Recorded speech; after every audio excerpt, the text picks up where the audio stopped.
Hello, ladies and gentlemen. I'd like to welcome you to today's Dynamics 365 Tech Talk. Our topic today is Finance and Operations Development ALM. My name is Peggy and I'll be your moderator today. We're broadcasting this web conference through Teams live events, and the audio can be heard through your PC speakers. Today's web conference is being recorded on behalf of the Microsoft Corporation.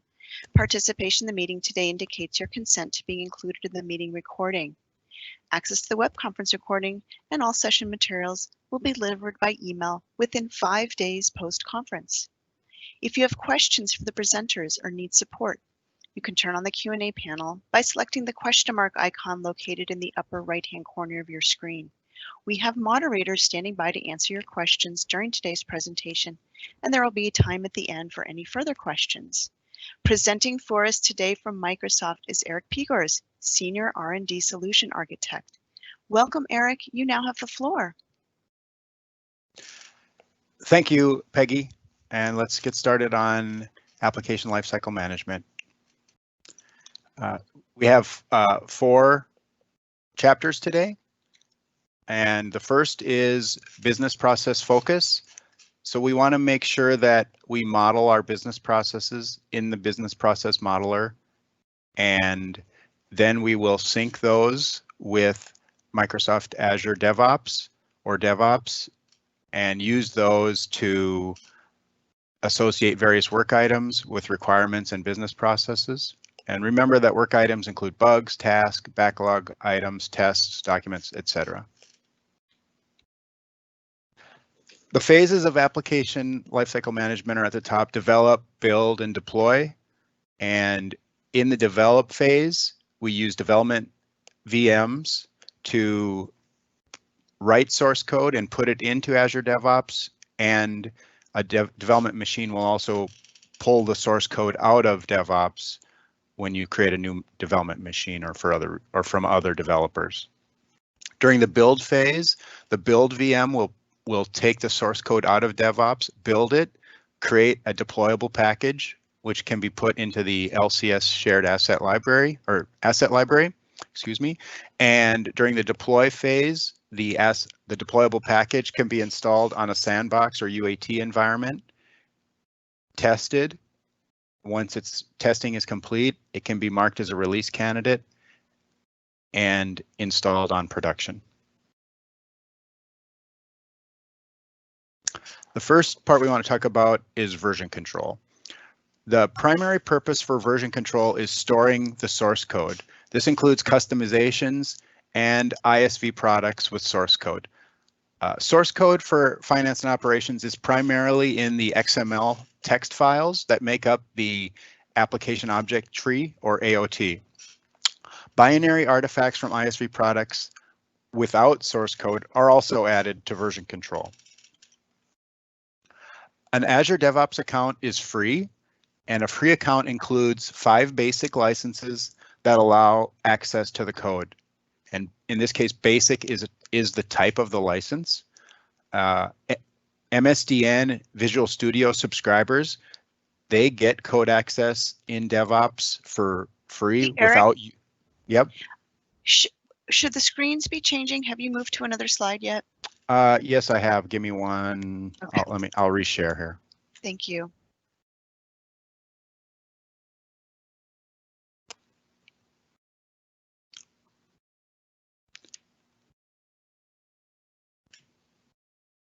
Does that look better?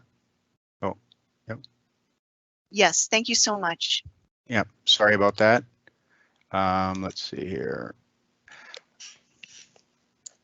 The ALM phases are, I'll recover these. The ALM phases for develop include the development VMs putting code into and getting code out of DevOps.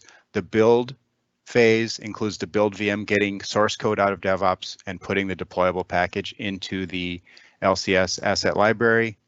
And the deploy phase includes installing the deployable package on UAT, marking it as a release candidate, and installing it on production. Okay. Yeah, so I think that this is fine. MSDN and Visual Studio subscribers get code access without using a basic license, so you still have 5 available for other people.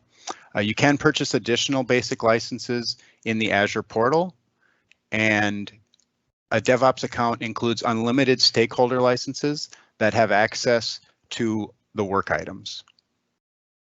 The finance and operations usage of DevOps is standard, so all the documentation and reference material are applicable. There is one thing that is unique, and that is that the LCS code upgrade uses the trunk main branch of Azure DevOps as input, and the output is put in a new branch under the releases folder, and the releases, the new branch is named for the target version of the code upgrade and the date to make it unique. The code upgrade is primarily used, now that we're on one version, is primarily used for AX 2012 code upgrades, so it's still applicable. Do have the owner of the intellectual property own the DevOps account, and we recommend that the customer own the intellectual property and therefore the DevOps account. Do connect your DevOps account to the owner's Azure Active Directory for authentication. That link will also allow you to use their Azure subscription to purchase additional DevOps basic licenses or other licenses as needed. And when Visual Studio Team Services was renamed to Azure DevOps, there was a URL change, and the DevOps URL is more common now, but the VSTS format still works. And when you enter the DevOps URL in LCS, you need to use the VSTS format. Let's consider the minimum branching option, which is a single branch called main. The check-in, testing in the tier 2, and deploying to production all happen in that branch. And any changes, since there's only one branch, any changes that fail validation have to either be removed or fixed before retesting in the tier 2. And not just in this model, but in any model, consider that everything in a branch will be included in that branch. There's no way to exclude something, which means that you need another branch typically to be able to exclude something. Labels can be used to exclude changes from a build in a way that is similar to having another branch. The preferred branching option is to have 3 branches, a dev branch for developer check-in and testing with development data, a test branch for deploying to the tier 2 environment and testing with current production data, and a release branch for retesting in the tier 2 plus and deploying to production. We often have another branch similar to release if there's another phase of the project going on that we want to keep changes separate from production until the go live of that phase. In this diagram, the arrows show the direction when creating the branch, not the direction of code flow. Considering the movement of code flow between the branches, as I said, the code goes from the dev branch to the test branch, and from the test branch to the release branches. Let's talk a little bit about the dev branch. This is where you map your development machines. You can use the shelve or suspend commands to keep the work safe, such as when you, at the end of the day, if you're not ready to check in, you can use that to make a backup of them. It's very easy. You can also use a code reviews in Visual Studio to ensure quality, and I highly recommend doing this. Not only does it improve the code quality, but it improves the learning for your developers over time. When the features are complete, you check them into the dev branch, check in all features when they're complete and when they've had their development testing done. Do remember to only include the changes from one feature in each change set. and consider the cost of a bad check-in when determining the build trigger. And we'll talk about the build triggers in a little bit. So the flow is the developer checks in code. We do a build to make sure that the branch, it compiles, but we don't really use the build for anything else. For the test branch, we merge features manually from the dev branch that are ready for testing on production data. And we want to merge each feature in a separate change set for the same reason. If we merge two features in and one of them passes validation and one of them doesn't, we want to be able to merge only one of them to the release branch, and we can't do that if they're in the same change set. In general, you should not map development machines to the test branch, at least not to the packages folder on the development machine. You do need to map the test branch on a development machine to a temp folder in order to do merging. The release branch is a similar pattern to the test branch. You merge features from the test branch that have passed validation into the release branch. You merge each feature in a separate change set, and you start the builds manually.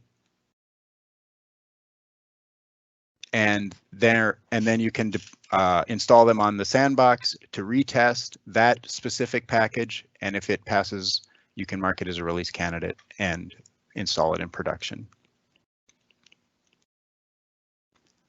The pattern for the release sub branch, such as for a new phase of a project, is the same as the release branch, but you have a pre-production environment instead of production. Some of the anti-patterns, just to recap them, is don't check code directly into the test or release branches. Don't check in changes for more than one feature in a single change set. Do not mark deployable packages from the dev or test branches as release candidates or install them in production. If you don't mark them as release candidates, you won't be able to install them. And do not merge untested features into the release branch. Put them in the test branch, test them, only merge them to release after they pass testing. Now we'll move on to the development phase. First, we're going to cover a little bit about packages and models quickly. A package is a compilation and deployment unit of one or more models. Including multiple models in the same package is no longer a common scenario. It was previously used for overlaying, and it can be done without overlaying. It's just less common. It is still supported. The important thing about a package is that it includes metadata, assemblies, and other resources, not source code. You can think of a package as application suite.dll to get it, one or more packages can be included in a deployable package, which is what is used for deployment on runtime environments. So to install the packages, we use a deployable package. A package can also be referred to as a module, not a model, but a module. And a package has a top level folder in the metadata folder in version control, and it also has a top level folder in the packages local directory on the development machine. So you can see here that in the packages local directory, application suite is one of the packages. In an asset library or in a deployable package, the packages are listed as modules. In this case, the app extension APP-EXT module is a package, and this deployable package only contains one package. A model is this group of source elements such as metadata and source files that make up a distributable software solution. A model is a design time concept that contains source code. The key to a model is its descriptor file. A model has a folder in the package folder of the packages folder. So in the example before, application suite was the package, and in this case, foundation is the model. The descriptor is stored in the descriptor folder of the packages folder. So application suite, descriptor, and then the application suite descriptor folder, the foundation file is the descriptor file. And this is in the Windows Explorer, the models are inside the package, and the model folder contains all the normal AOT items, classes, EDTs, all those things, the normal standard folders for source code. The day in the life of a developer is something like this. They RDP to the development machine. They perform a get latest on version control, which copies all the code from version control down to that development machine, whether it's a new development machine or they're just picking up the changes from the other developers since the last time they did it. Then they work on their features, including they can run a build on that development machine and collaborate with business users to test the features using the development VM's website, and you have to RDP to a VHD to use that machine's website, but otherwise it's the same. When their feature is complete, they check it into version control. And the general idea is that it's quick and easy to get a new development machine or to get a new developer up and running. It does not take that long. You just have to download the customizations and you're ready to start. For a new development machine, if it's a VHD, you have to run the admin provisioning tool. After that, you need to sign into Visual Studio with the account for that contains your VS license. If you don't have a license, you can get a 30-day trial, but you will need a license. You're not able to open Visual Studio if you don't have a license or a trial license. Then you can connect Visual Studio to version control, and you can use a different account than the account used for the VS license. It's pretty common to have a partner developer use their partner email for their VS license, but use a customer email to connect to version control because we recommend that the DevOps account be owned by the customer and it be connected to their Azure Active Directory. Then you map the version control folders to the local machine, and the machine is ready for development. This is a picture of the mappings for a development machine, and you can see that this maps the dev branch to the development machine, which is what we recommend, and the dev metadata folder is mapped to the packages local directory. The projects folder is mapped to the local Visual Studio 2015 projects folder. And this machine has main mapped to a temp folder for doing merging. Make sure that each developer has their own DevOps license and login. That ensures good traceability. They also need to have their own development VM and Visual Studio license. Again, sharing a development machine, they would end up sharing DevOps logins, and that would not allow for traceability. Do reference a feature work item with each check-in, and Visual Studio has features to do that, so we recommend using that. Consider writing automated tests using the sys-test framework. These are more of unit tests, and they can be run during the build. Also consider using test-driven development techniques. A couple of other things is you should treat a development environment as disposable, meaning that you should make backups of what you're working on, but Visual Studio has shelve and some suspend options through DevOps to keep your work safe if it's not ready to be checked in, and we encourage using those. Development machines do occasionally fail, and so you don't want to be losing work because of that. Consider that the service update on a development machine is not that critical. We'll talk about this a little bit more, but you don't really need to update your development machine service update that often if you don't want to. There are some cases where you may need to. And one exception is that if you want to copy a production database through its sandbox and get it down to your development machine, they do need to be on the same version or greater than production, which it is certainly done. It's not as common, but people do put production data on their development machines in some cases.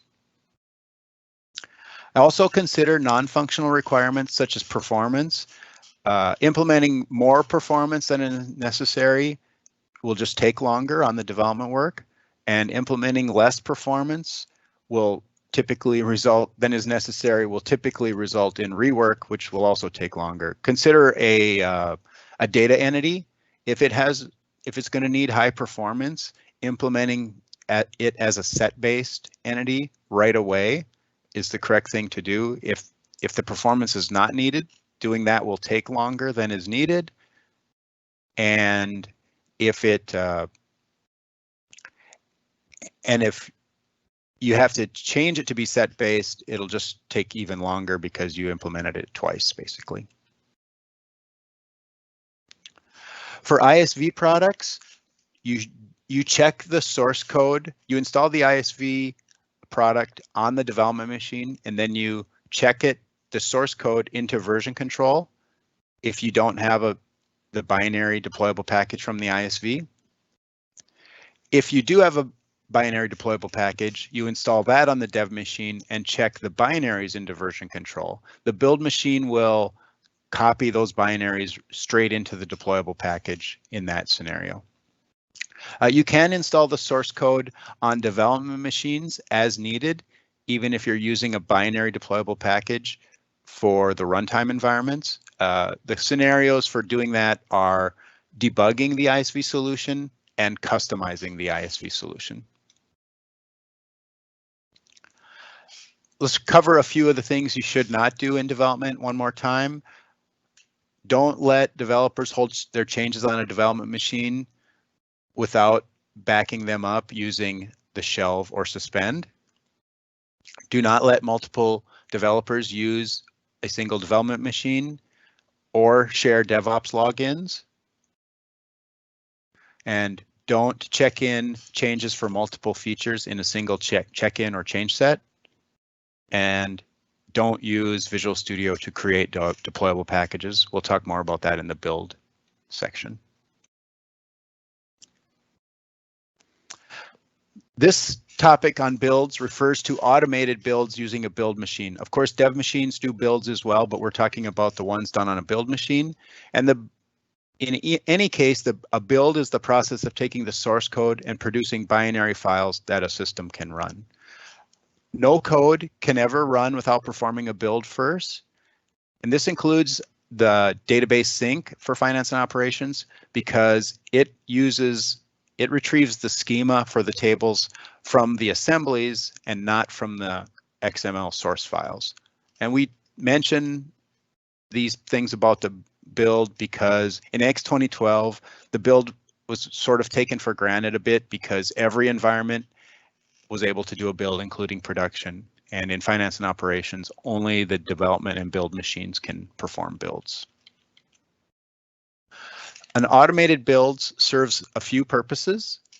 They make sure that the code compiles without errors in the dev branch, and they also perform automated testings such as unit tests and sys tests after a build.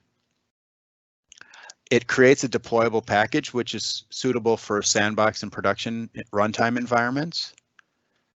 And it's a way to create a single deployable package that contains all of your packages. And the reason we recommend that is because installing more than one deployable package in a single downtime or night should not be necessary and it takes longer because of the lead time to install a package on production. Builds can be started manually or automatically, and the other great thing about using a build machine is developer isolation. The build machine is a clean environment. It doesn't have anything extra on it. It only takes the code out of DevOps, which gives you consistency, whereas a development machine might have some extra code sitting on it that was not checked in, but because it's on that machine, when you do a build, it would be included on a development machine. That is not the case on a build machine.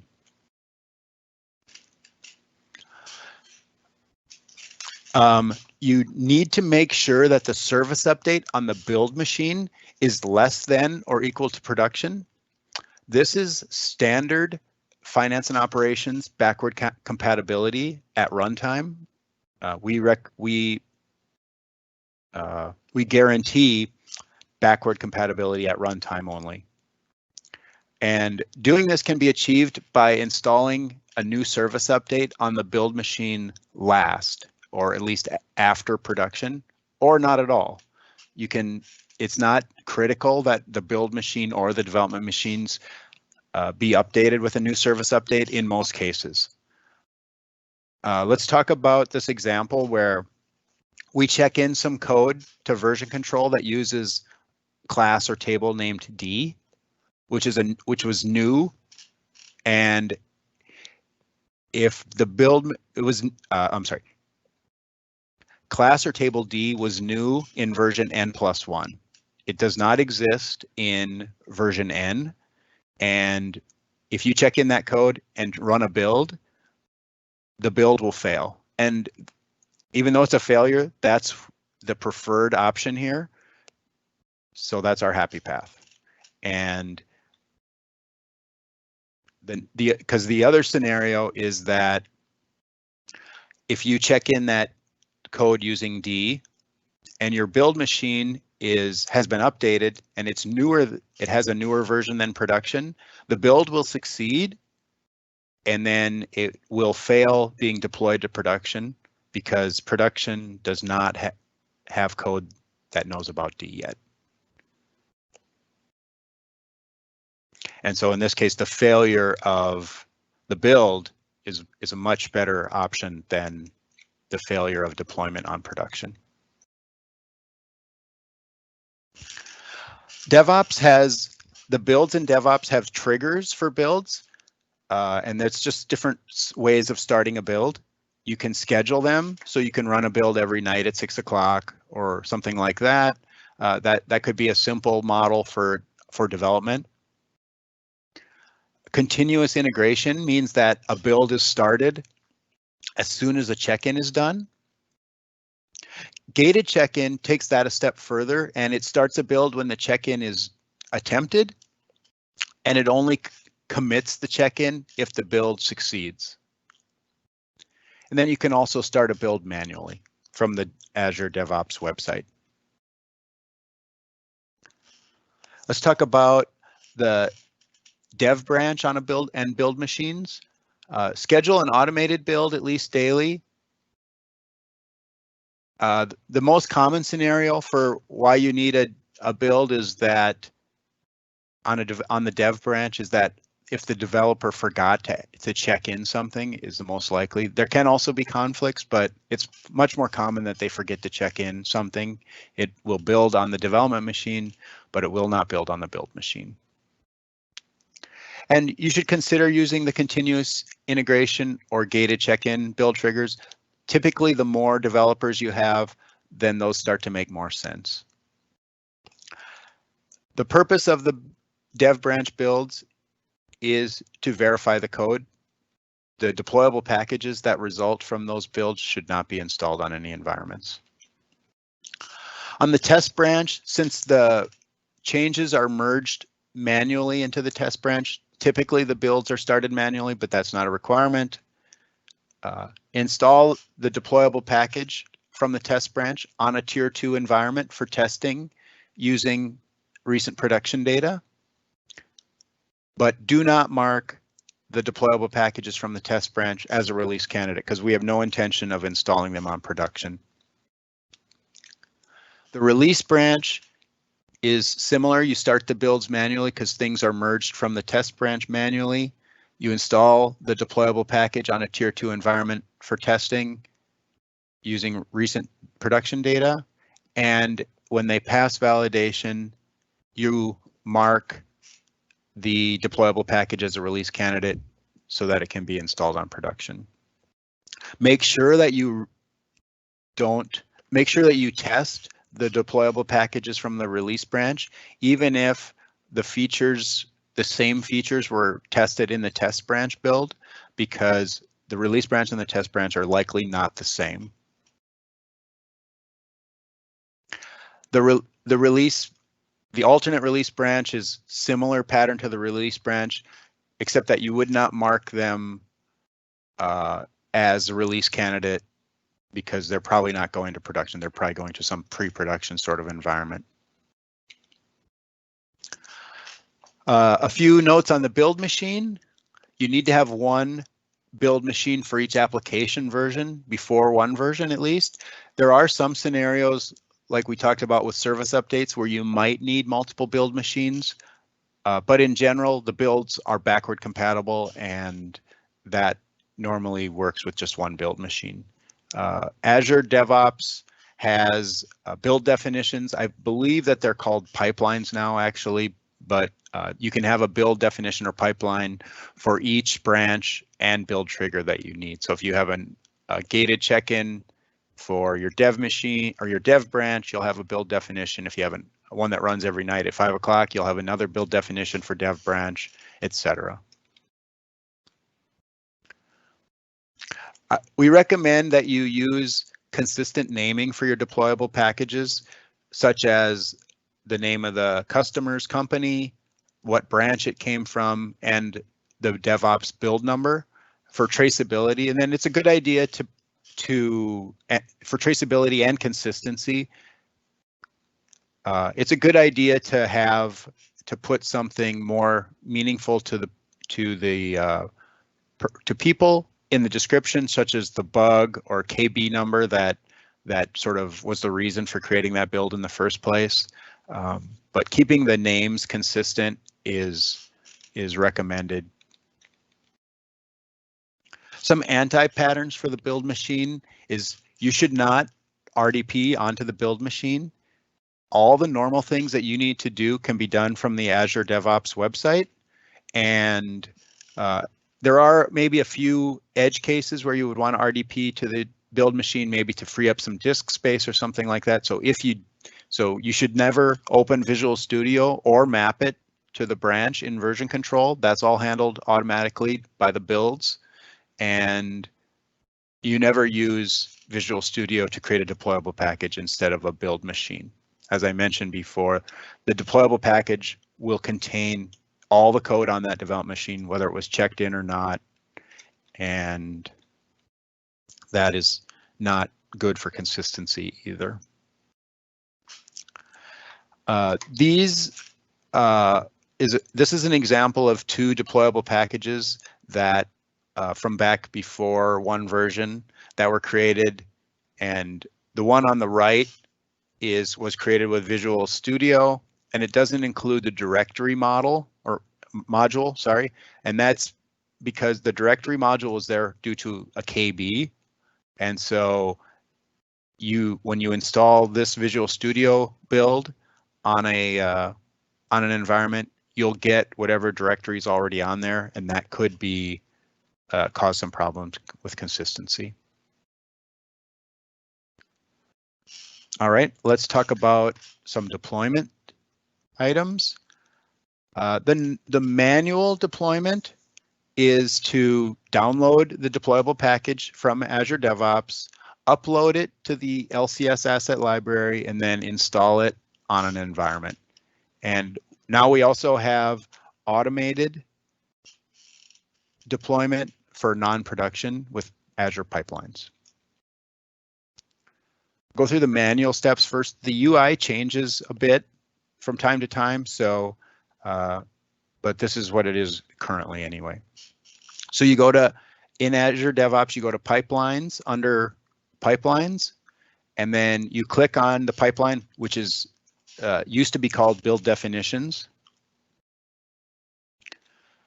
That will show you a list of the recent builds, so you can click on the build you want. And when you get to the build, there will be an artifacts. You can click on that. And that will show you the logs and other things, which is the logs are good if the build failed. That's where the information about why it failed. But what we're interested in is a successful build. You expand to the packages node, and you'll typically see two items. One that begins with AX deployable runtime, and the key there is the runtime. That is the deployable package that contains all the assemblies. And the other one is the AX model source, which is all the source code. It's a snapshot of what was of the Azure DevOps source code that's in this build, which can be useful for looking at things as well. But typically the runtime is what we are after now. From there, you add when you click on the deployable runtime, it'll download.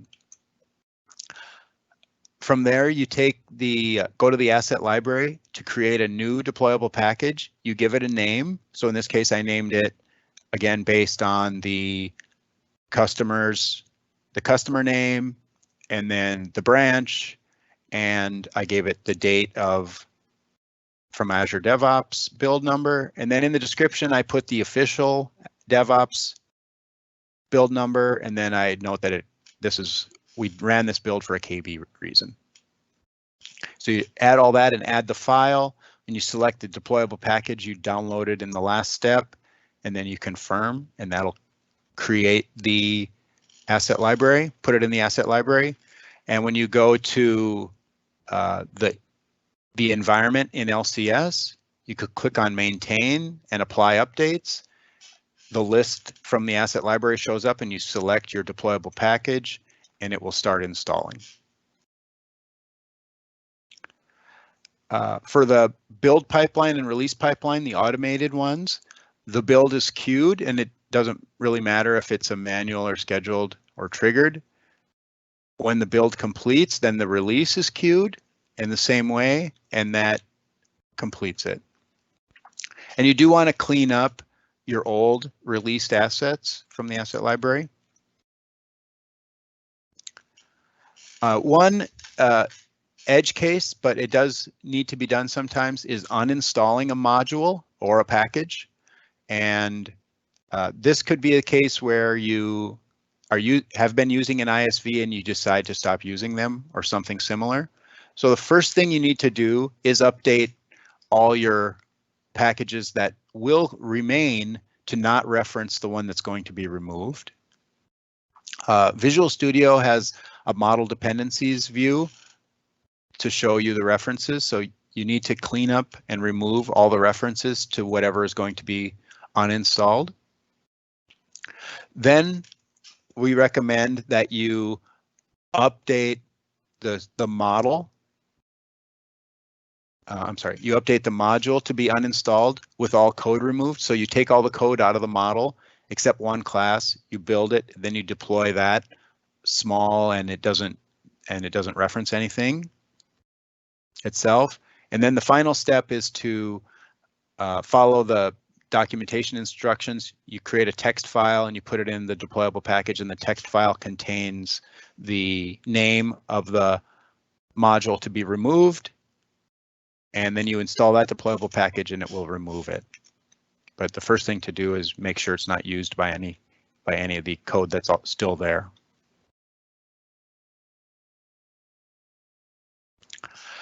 Do strive for 100% automated ALM. We've come a long ways in this aspect, and there are automated steps in DevOps to update the model versions, to create a deployable package, to add a license file to a deployable package, to upload the deployable package to an asset library, and to deploy the deployable package to non-production environments. And the finance and operations tools is available in the Visual Studio Marketplace. for Azure DevOps. This is what supports the automated ALM, and it's implemented as the build and release pipeline tasks.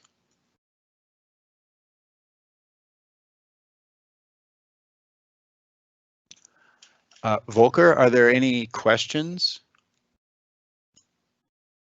Yeah, we received quite a lot of questions. We're still in the middle of answering them. But let's look into some of them.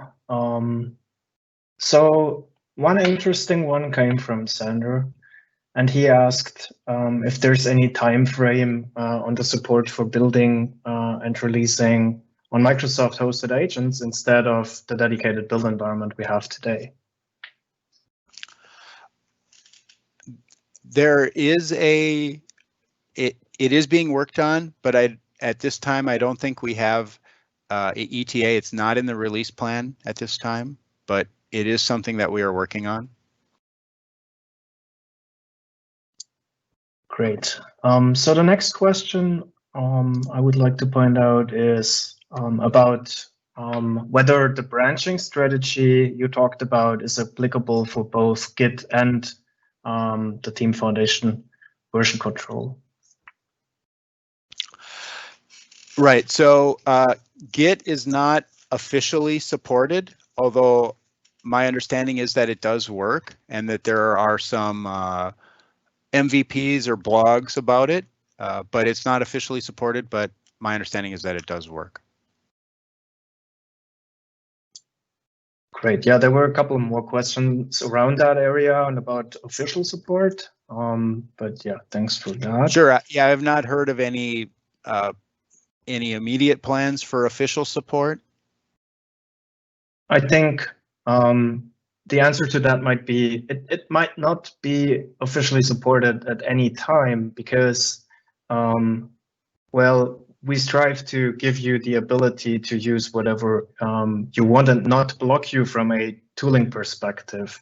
So that's more of the direction everything goes. Not to have tooling in place that disallows you from using Git or any other. So that's the goal we have, I would say. So the next question that might be of interest is around Visual Studio versions. Still, we're in 2015. Is there any plans for going for later versions? Yeah, it's not in the release plan yet, but I believe that I have seen demos and things using newer versions, so I think it's eventually going to come, but it's not. You have to watch the release plan for the official info, but I think that that's a good point. Okay, thanks. Someone pointed out that they would have a lot of developers and asked if it's really necessary to have a development machine for each and every one of them. Sure.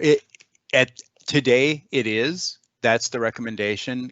We are working on some things to address that specific problem, but there's no ETA at this time. But I think that there have been demos and stuff in some cases, but it's not official. It's not in the release plan yet, but it's being worked on.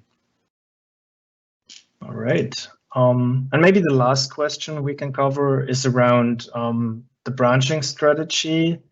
So the question basically was the branching strategy you described in the presentation. How would then emergency production issues be fixed? And whether there needs to be a special release branch and, well, at the same time, there's additional work being done on one of these branches. Yeah, I mean, if you've already have features being tested in the release branch, like we said early in the presentation, there's no way to exclude code from a build. If it's in the branch, it'll be in the build. So there aren't any simple solutions there.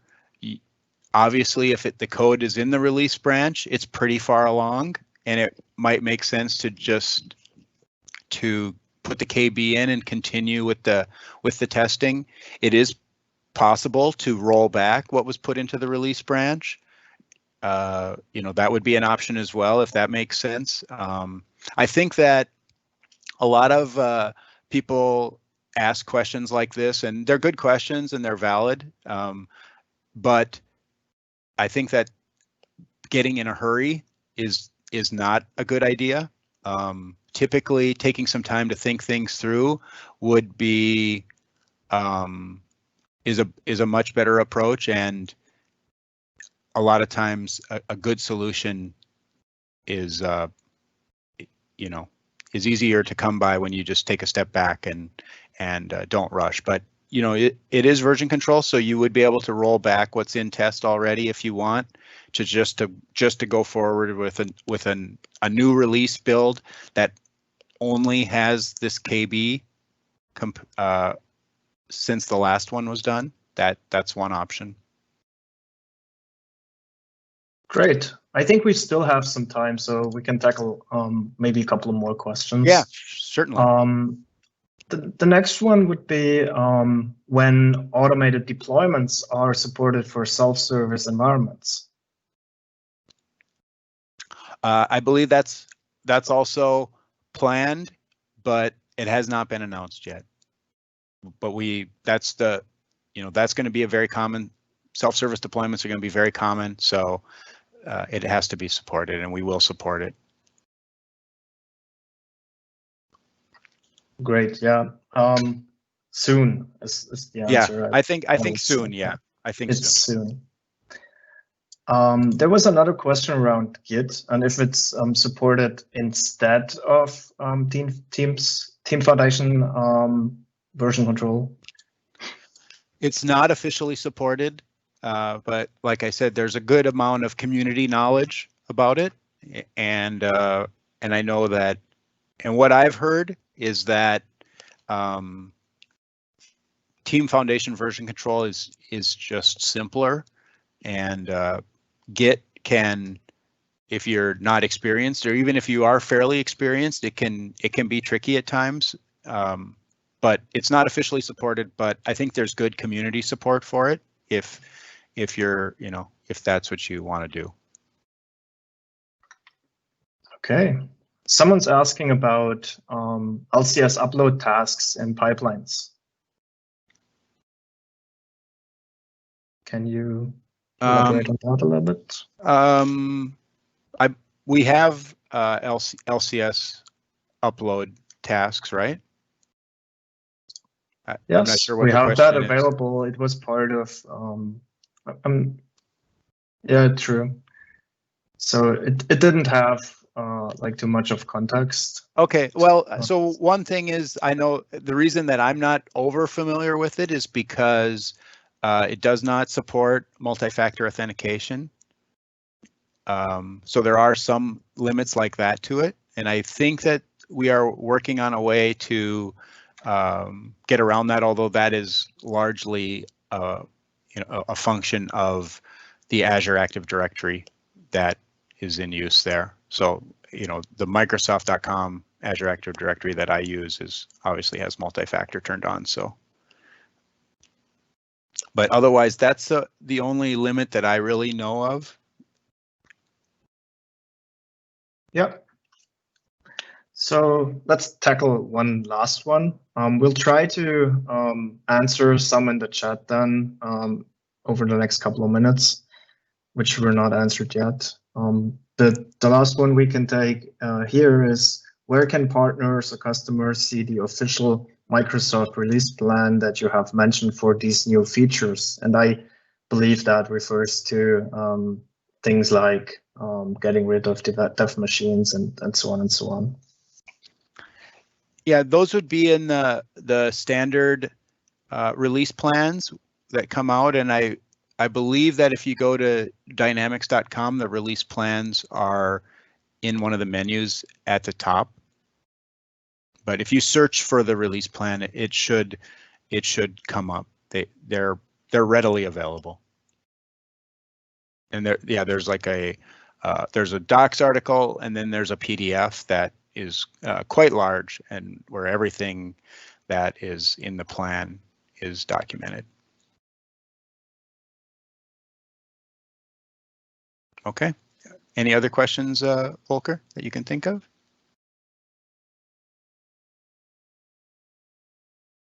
Yes, I said there are a couple more in the Q&A, but let's end it here.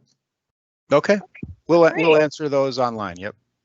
Yeah, if the audience would like to stay online, the presenters will be answering questions in the live Q&A area.